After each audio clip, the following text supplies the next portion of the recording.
पिछले अध्याय में हम लोगों ने गति के बारे में अध्ययन किया और हमने देखा कि यदि कोई वस्तु गति नहीं कर रही है तो वो विरामावस्था में कही जाती है, और अगर कोई वस्तु गति कर रही होती है तो वो गतिमान वस्तु कहलाती है।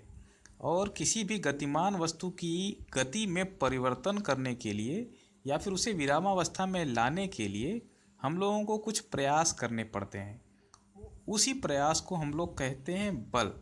तो हमारा नया अध्याय जो कि अध्याय 9 है, वो इसी बल तथा गति के नियम पर आधारित है। तो पहला टॉपिक है बल। तो ये बल क्या होता है? बल वह बाह्य कारक है, बाह्य कारक है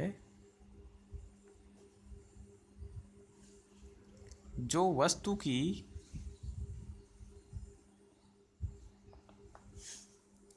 विरामावस्था अथवा गतिशील अवस्था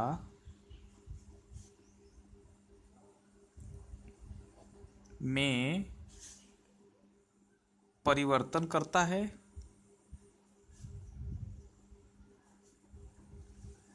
अथवा करने का प्रयास करता है।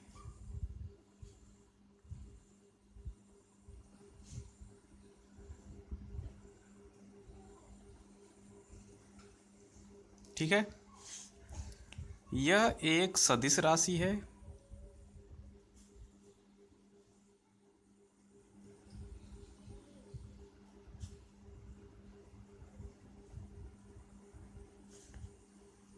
तथा इसका एसआई पद्धति में मात्रक न्यूटन होता है, जिसको कि हम लोग छोटे रूप में n से प्रदर्शित करते हैं। ठीक है, न्यूटन होता है।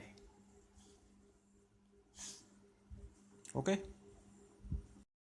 तो हम लोग देखते हैं कि बल वह बाह्य कारक है जो वस्तु की विरामावस्था अथवा गतिशील अवस्था में परिवर्तन करता है। लेकिन यहाँ पर एक और वर्ड है कि अथवा करने का प्रयास करता है, यानी कि कभी कभी ऐसा भी हो सकता है कि बल लगाएं और गति में परिवर्तन हो ही ना। ठीक है, तो इस आधार पर कि कोई भी वस्तु बल लगाने पर गति में परिवर्तन उसके होगा या नहीं होगा, दो भागों में इसको बांटा गया है। तो हम लोग लिखते हैं किसी वस्तु की गतिशील अवस्था अथवा विरामावस्था में बल लगाने पर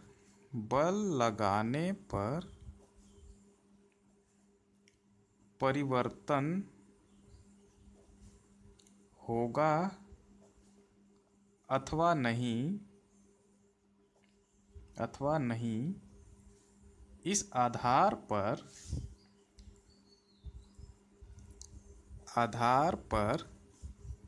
बल को,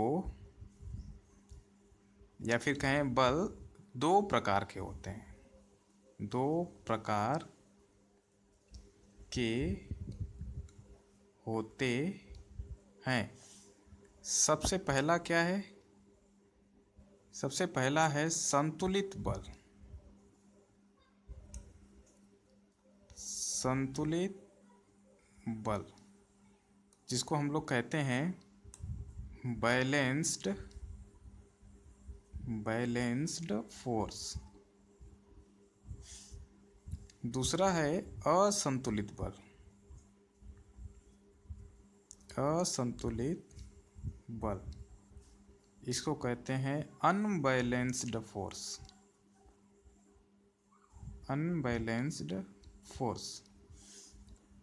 ठीक है, अब इसके बारे में थोड़ा समझते हैं। जैसे मान लेते हैं कि एक रस्सी है, ठीक, इस रस्सी को दोनों तरफ से दो लोग खींच रहे हैं। मैं दो लोग बनाता हूँ।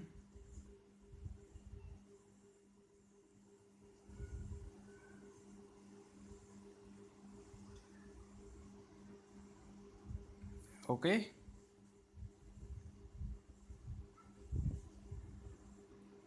एक आदमी इधर है,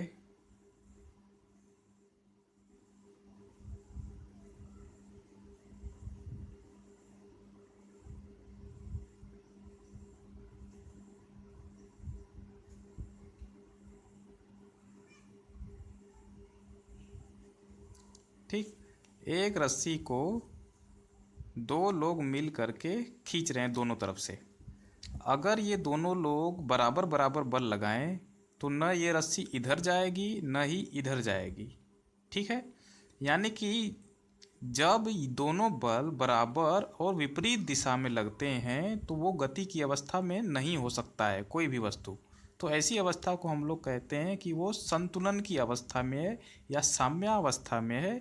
और इस अवस्था में जो भी बल लगते हैं उसको हम लोग कहते हैं संतुलित बल। और अगर कोई एक व्यक्ति ज़्यादा जोर लगा दे तो ये मान लेते हैं कि ये वाला व्यक्ति जो है ज़्यादा बल लगा रहा है, तो ये खींचेगा तो ये व्यक्ति तो खिंचा जाएगा। यानी कि ये अगर ज़्यादा बल लगाए तो उस अवस्था में इस दिशा में लगने वाला बल। एक बात और, आपने अभी भी पढ़ा कि बल जो है सदिश राशि है। तो अगर ये सदिश राशि है तो आप लोगों ने अदिश और सदिश के बारे में पढ़ा ही है कि अगर अदिश राशि होती है तो उसको बस खाली हम लोग मात्रक देखते हैं कि मात्रक क्या है। अगर मात्रक समान है तो उसको हम लोग जोड़ सकते हैं, घटा सकते हैं। लेकिन अगर सदिश राशि होती है तो हमको वहाँ पर दिशा भी देखनी पड़ती है। जैसे ये आदमी इधर की तरफ बल लगा रहा है और ये आदमी इधर की तरफ बल लगा रहा है। और अगर दोनों बल बराबर बराबर हैं और हम कहें कि कुल बल निकालिए तो सीधे जोड़ देंगे, आप लोग कहेंगे। जैसे मैं मान लेता हूँ, इसका मात्रक न्यूटन है तो मैं मानता हूँ इधर की तरफ 10 न्यूटन लग रहा है और इधर की तरफ 10 न्यूटन लग रहा है। दोनों दिशाओं में 10-10 न्यूटन बल लग रहा है। और आपको पूछा जाए कुल कितना बल लग रहा है तो आप लोग कहेंगे कि 10 न्यूटन प्लस 10 न्यूटन बराबर 20 न्यूटन लग रहा है। लेकिन ये गलत है, ये अदिश राशि के केस में होता है। यहाँ पे सदिश राशि है तो हमको यहाँ पर दिशा भी देखनी पड़ेगी। तो एक दिशा आगे की तरफ है, दूसरे की दिशा पीछे की तरफ है। यानी कि 10 न्यूटन माइनस 10 न्यूटन होगा जो कि 0 न्यूटन आएगा। और इसी अवस्था को संतुलन की अवस्था कहा जाता है। जब परिणामी सभी बलों का परिणामी शून्य होता है तो उस अवस्था को कहते हैं संतुलन की अवस्था। और उस अवस्था में जितने भी बल लग रहे होते हैं हम लोग उसको कहते हैं संतुलित बल, ठीक। अगर ये व्यक्ति मान लेते हैं 20 न्यूटन का बल लगा रहा है और ये व्यक्ति अभी भी 10 न्यूटन बल लगा रहा है, तब क्या होगा? तो इस पे कि रस्सी पे लगने वाला बल हो जाएगा 20 न्यूटन माइनस 10 न्यूटन बराबर 10 न्यूटन। वो भी किस दिशा में? दाहिने दिशा में। तो इस दिशा में बल ज़्यादा हो गया, इसका मतलब ये व्यक्ति इस व्यक्ति को खींच देगा। यानी कि जो विरामावस्था में है उसको गति की अवस्था में ला देगा बल। और यही हम लोगों ने अभी अभी परिभाषा में पढ़ा कि कोई भी वस्तु जो कि विरामावस्था में अगर हम लोग बल लगाया जाए तो जो भी बल होगा वो या तो उसे गति में ला देगा या तो नहीं ला पाएगा तो प्रयास करेगा। जैसे अगर दोनों बराबर बराबर बल लग रहे हैं तो यहाँ पे केवल प्रयास कर रहा है लेकिन सफल नहीं हो रहा है। अगर एक बल ज़्यादा हो गया तो इसका मतलब कि वो गति की अवस्था में उसको ला दे रहा है, ठीक। तो अब पहली हेडिंग डालेंगे संतुलित बल। संतुलित बल ब्रैकेट में लिखेंगे बैलेंस्ड फोर्स।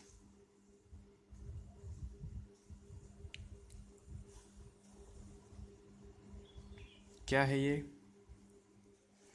यदि किसी वस्तु पर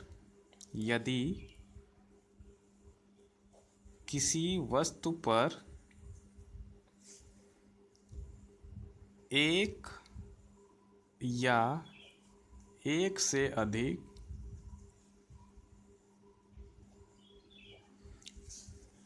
बल एक साथ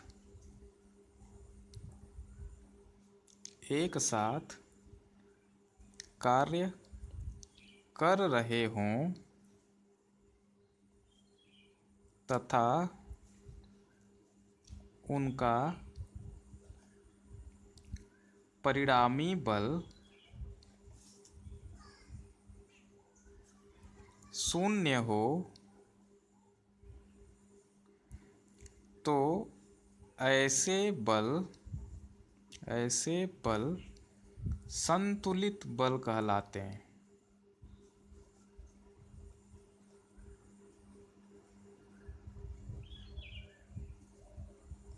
ओके।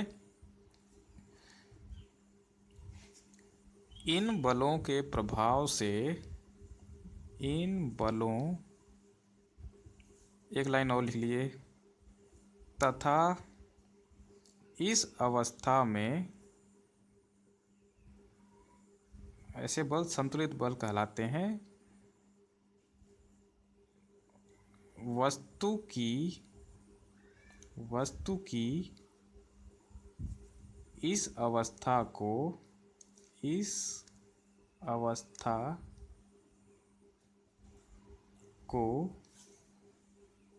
संतुलन की अवस्था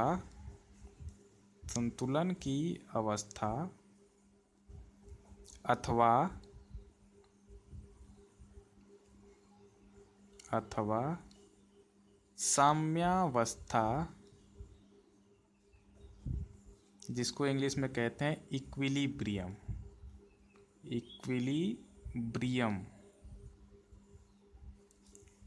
कहते हैं। ठीक है। इन बलों के प्रभाव से,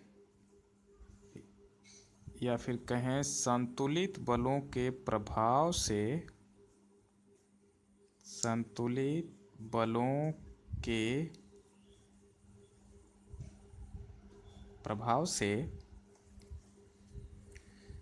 वस्तु की स्थिति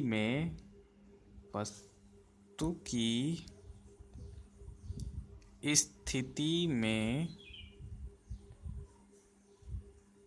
कोई परिवर्तन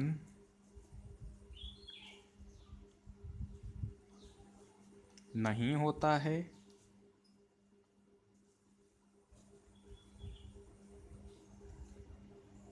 तथा यदि वस्तु स्थिर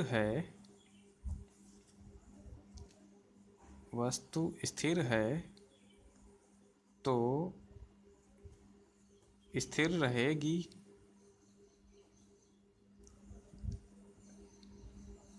और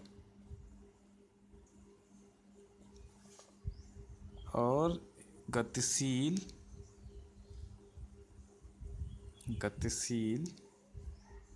है तो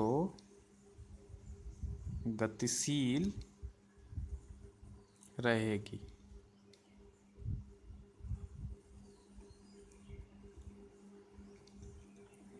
परंतु इन बलों के कारण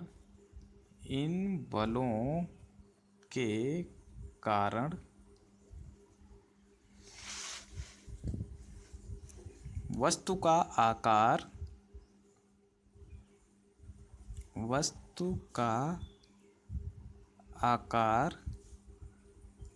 परिवर्तित कर सकते हैं।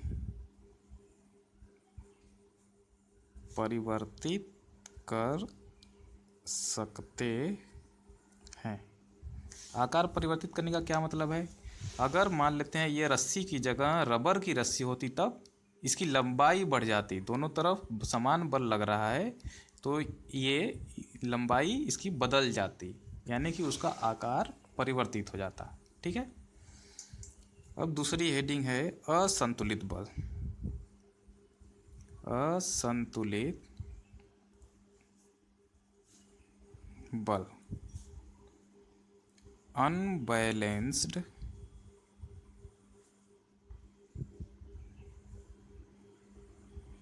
फोर्स। ये क्या है? यदि किसी वस्तु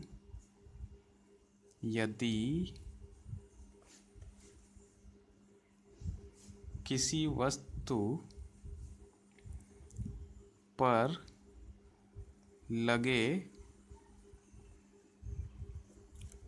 बलों का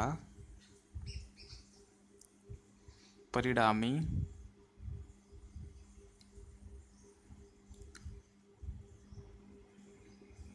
परिणामी बल शून्य न हो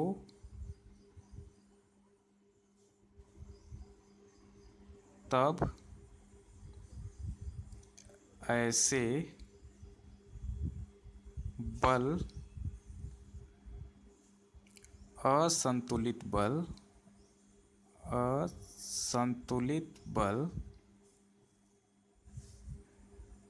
ओह, पेन खत्म हो गई। ओके, नई पेन आ गई। असंतुलित बल कहलाते हैं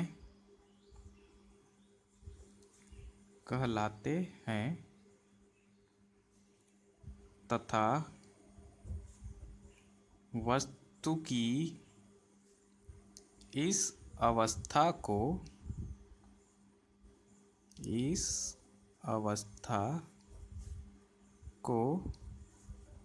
असंतुलन की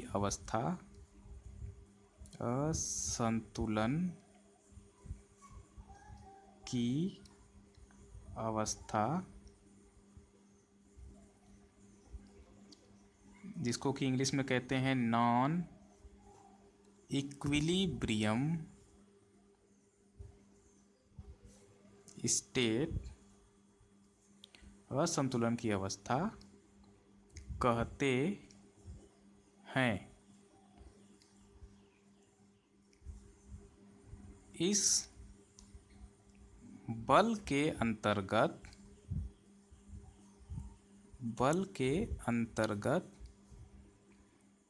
वस्तु की स्थिति,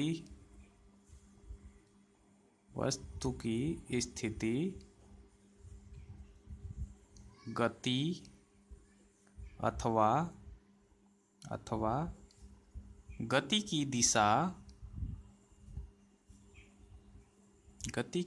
दिशा में परिवर्तन हो जाता है।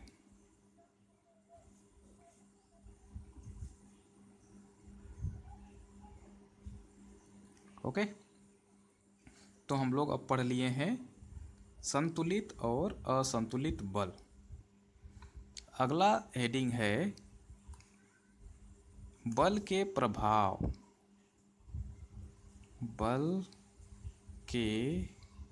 मतलब कि बल लगाने पर क्या क्या हो सकता है। इसको इंग्लिश में कहते हैं इफेक्ट्स ऑफ फोर्स। ओके, चलिए इसके बारे में जानते हैं। किसी वस्तु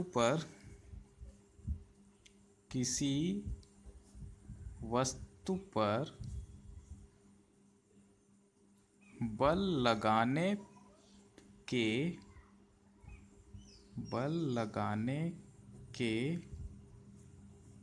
निम्नलिखित प्रभाव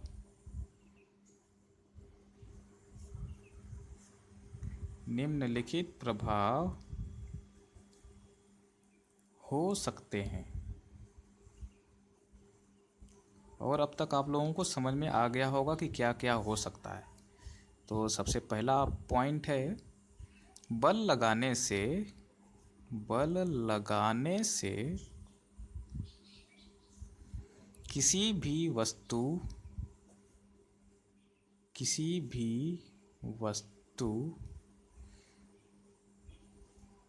के आकार में परिवर्तन किया जा सकता है।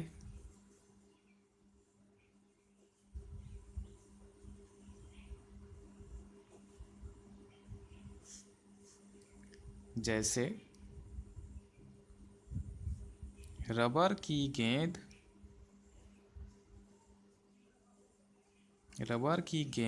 को हाथ से दबाकर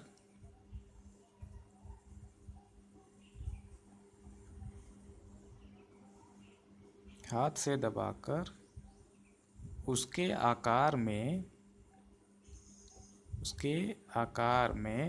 परिवर्तन किया जा सकता है। वैसे आपको पता है कि रबर की गेंद को हाथ से दबाने पे होगा क्या, वो चपटा हो जाएगा। है ना। तो इसका मतलब कि वो तो गोल था पहले, चपटा हो गया तो क्या हुआ, उसका आकार तो बदल गया। किया जा सकता है। दूसरा पॉइंट और क्या हो सकता है, किसी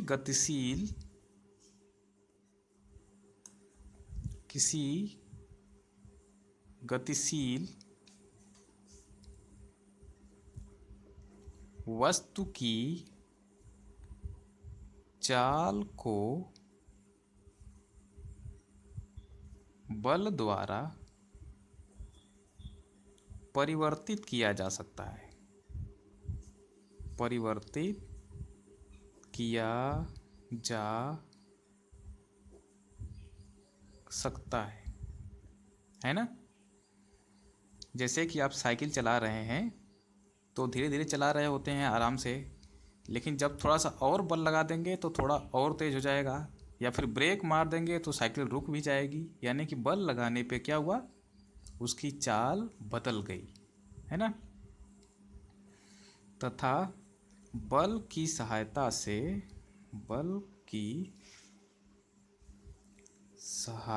से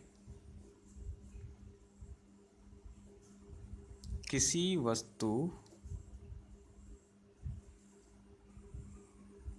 को गति की अवस्था से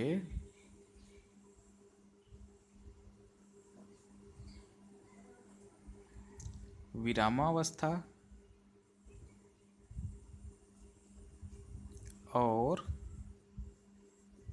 विरामावस्था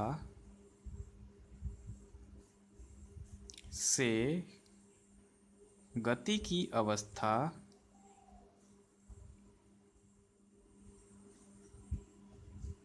में किया जा सकता है।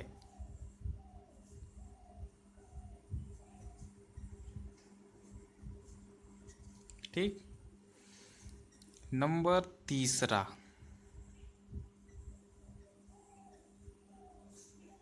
क्या है, किसी वस्तु की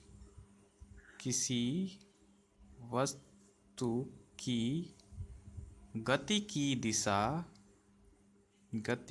दिशा में बल द्वारा परिवर्तन किया जा सकता है। परिवर्तन किया जा सकता है। जैसे फुटबॉल पर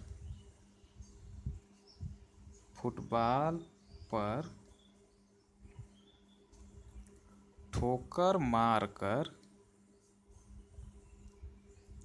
उसकी गति की दिशा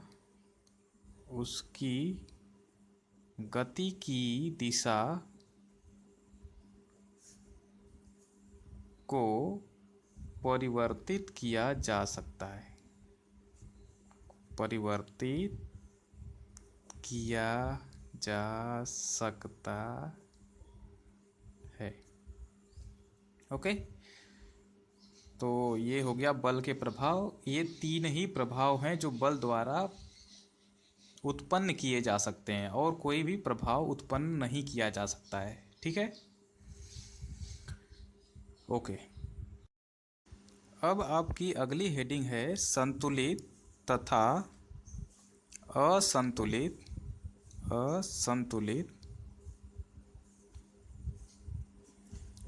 बल में अंतर। डिफरेंस बिटवीन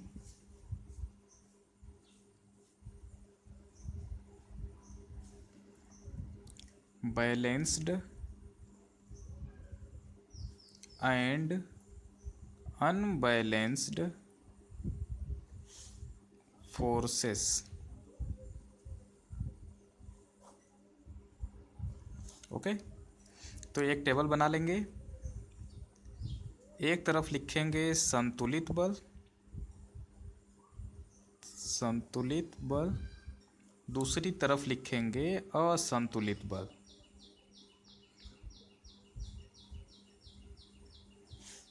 और बीच में एक लाइन खींच लेंगे।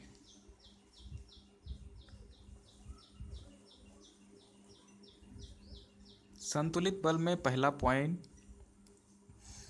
ये बल किसी वस्तु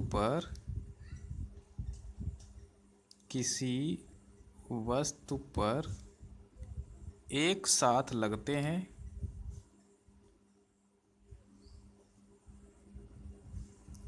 तथा इनका परिणामी बल शून्य होता है। ओके, इसमें नंबर 1 क्या है, ये बल भी किसी वस्तु पर एक साथ लगते हैं तथा इनका परिणामी बल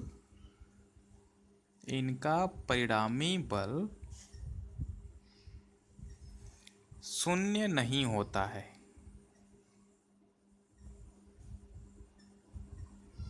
ओके, दूसरा नंबर,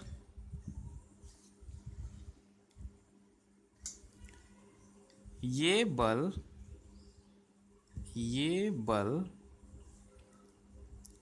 वस्तु के आकार को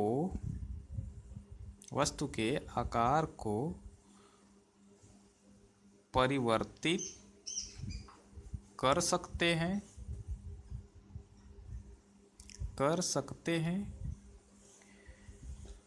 और दूसरा नंबर इसमें लिखेंगे कि ये बल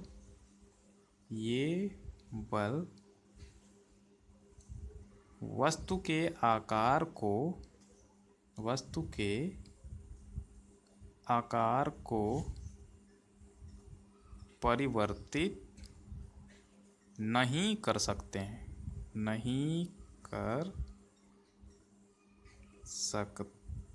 हैं। नंबर 3, ये बल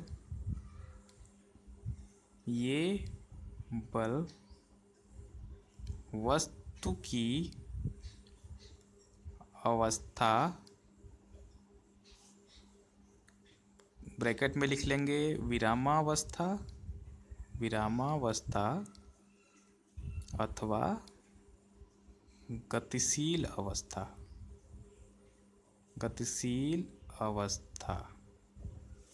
वस्तु की अवस्था को परिवर्तित नहीं कर सकते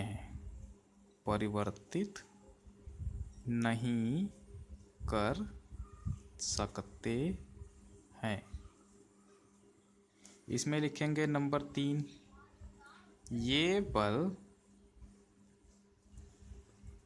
वस्तु की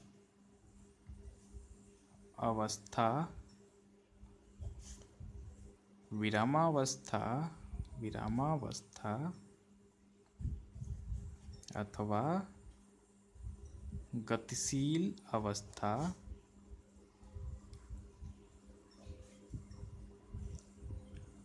को परिवर्तित कर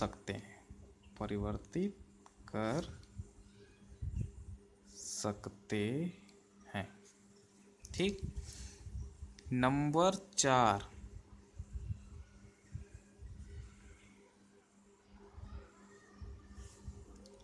ये बल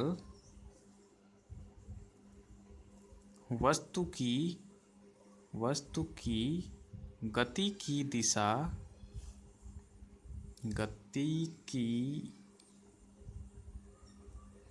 दिशा परिवर्तित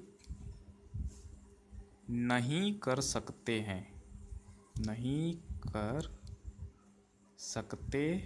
हैं। इसमें नंबर 4, ये बल वस्तु की गति की दिशा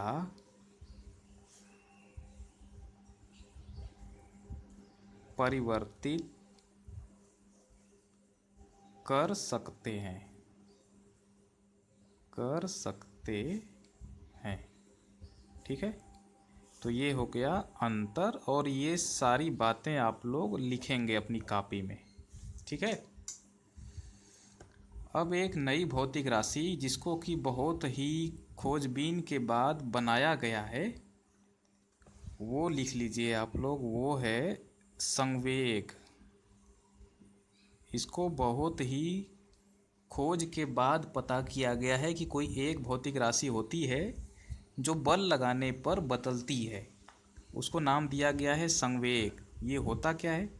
इसको इंग्लिश में कहते हैं मोमेंटम। मोमेंटम,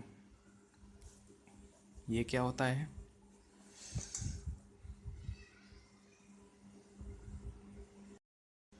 जैसे कि आप लोग साइकिल चलाते हैं तो उसको तेज़ चलाने के लिए कुछ बल लगाना पड़ता है, और यदि आप लोग किसी एक और व्यक्ति को अपनी साइकिल पर बैठा लें और कहें कि उतना ही तेज़ चलाएं जितना कि आप बिना बैठाए चलाते हैं, तो आपको पता चलेगा कि आपको और अधिक बल लगाना पड़ता है।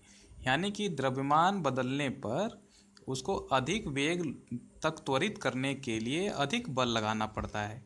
यानी कि कोई एक ऐसी भौतिक राशि है जो कि द्रव्यमान और वेग पर निर्भर कर रही है, उसी भौतिक राशि को नाम दिया गया है संवेग। तो संवेग क्या होता है? किसी वस्तु का संवेग, किसी वस्तु का संवेग उसके द्रव्यमान, उसके द्रव्यमान जिसको कि m से प्रदर्शित करते हैं, तथा वेग भी, ध्यान रखिएगा यहाँ पे वेग है, चाल नहीं, वेग भी के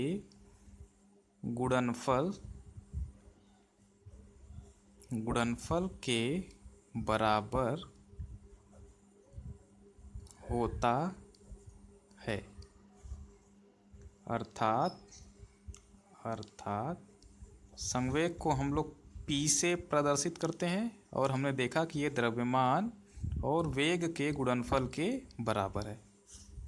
यह एक सदिश राशि है, यह एक सदिश राशि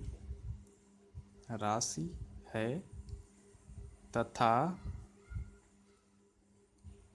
इसका मात्रक हम लोग निकाल सकते हैं। ये द्रव्यमान का मात्रक होता है किलोग्राम, वेग का मात्रक होता है मीटर प्रति सेकेंड। यानी कि ये संवेग का मात्रक हो जाएगा किलोग्राम मीटर प्रति सेकेंड, है ना। तो इसका मात्रक किलोग्राम इंटू मतलब गुणे मीटर प्रति सेकेंड होता है। ठीक है, अब हम लोग एक क्वेश्चन हल करेंगे। तो क्वेश्चन लिखेंगे, एक वस्तु 5 सेकंड में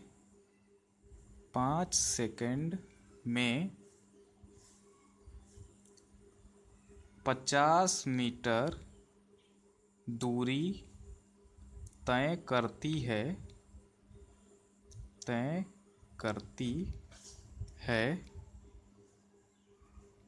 यदि वस्तु का द्रव्यमान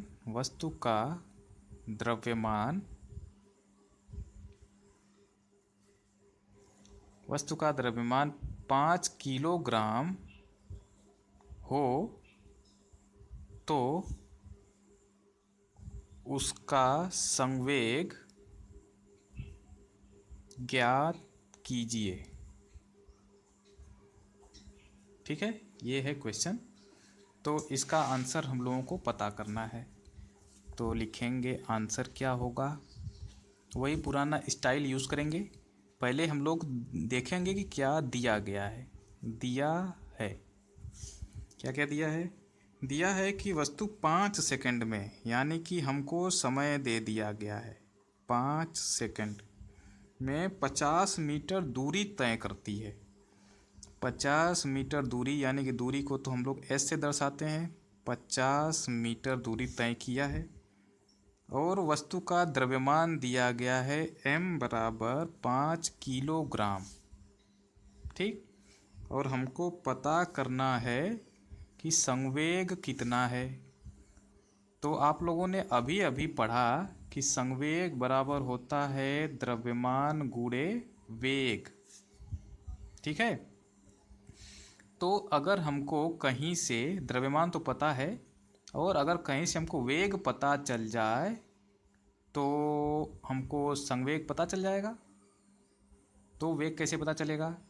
तो वेग पता करने के लिए आपको पता है कि वेग बराबर होता है दूरी बटा समय, या फिर कहें कि विस्थापन बटा समय। तो यहाँ पे दूरी ही दिया तो हम लोग दूरी इस्तेमाल करेंगे।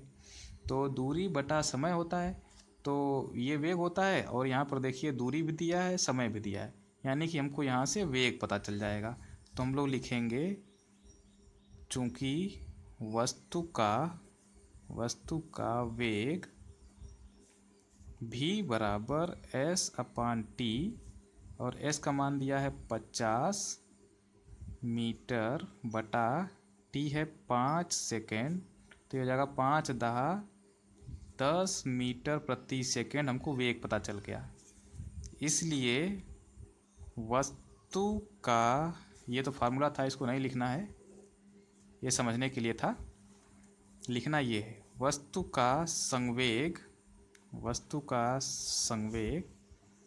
P बराबर m इंटू भी। m कितना है? 5 kg। भी कितना पता चल गया? 10 मीटर प्रति सेकेंड। तो ये कुल कितना हो गया? 10×5 = 50 किलोग्राम मीटर प्रति सेकेंड। ये हो गया आंसर। तो आप लोगों को ऐसे ही सवाल मिलेंगे तो आप लोग लगाना सीख लीजिएगा। ठीक है, ओके।